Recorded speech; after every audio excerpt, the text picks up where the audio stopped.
F'ċerimonja li saret fi Brussell l-4 filgħaxija, l-Europarlamentari Laburista Miriam Dalli rebħet l-unur ta' MEP tas-sena fil-kategorija tal-enerġija.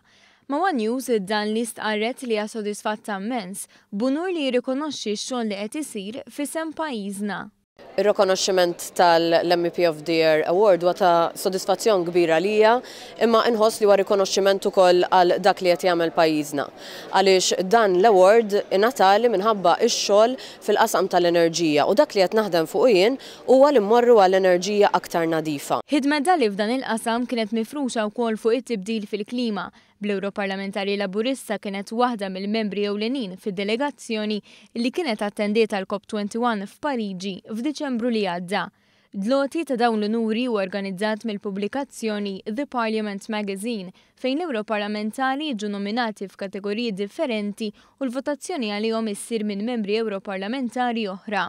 Intant l-Europarlamentari Ewropej Roberta Metsola u Therese Comodini Kakija ukoll rebħu premji waqt din iċ-ċerimonja.